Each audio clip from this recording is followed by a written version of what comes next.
சுவிசேஷம். இந்த நாளுக்குரிய தேவ வார்த்தை.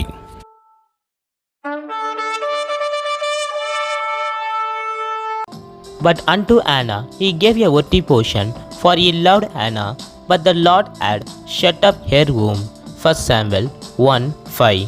హన్నా తనకు ప్రియముగా నున్నందున ఆమెకు 2 పాళ్ళు ఇచ్చుచూ వచ్చెను. యెహోవా ఆమెకు సంతు లేకుండా చూసెను. సమూయేలు 1వ గ్రంథం 1వ అధ్యాయం 5వ వాక్యం. அன்னாளை சிநேகித்தபடியினால் அவளுக்கு இரட்டிப்பான பங்கு கொடுத்தான். கர்த்தரோ அவள் கர்ப்பத்தை அடைத்திருந்தார். 1 சாமுவேல் 1:5. அன்பின் தேவ பிள்ளைகளே, உலகம் அநேக காரியங்களை நமக்கு கொடுக்கலாம். ஆனால் நம் இருதயத்துக்கு ஏற்றதை கொடுப்பவர் தேவன் மாத்திரமே.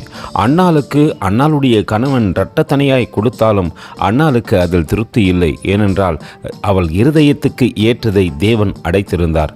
நம் தேவனையே சார்ந்திருப்போமானால் நிச்சயமாய் அன்னாளுக்கு தேவன் அற்புதம் செய்ததை போல தடையை மாற்றி நமக்கு தர அவர் வல்லவராய் இருக்கிறார். ஆனால் உலகத்தை சார்ந்திருந்தோமானால் எது கிடைத்தாலும் அது நம் இருதயத்துக்கு ஏற்றதாய் இருக்க போவது இல்லை. கர்த்தர் தாமே உங்களை ஆசீர்வதிப்பாராக. ஆமென். எங்களோடு கூட இணைந்து ஊழியம் செய்ய விரும்பினால் இந்த வார்த்தைகளை மற்றவர்களுக்கும் பகிர்ந்து கொடுங்கள். இது ராஜ்யத்தின் சுவிசேஷம். Thank you for watching. God bless you.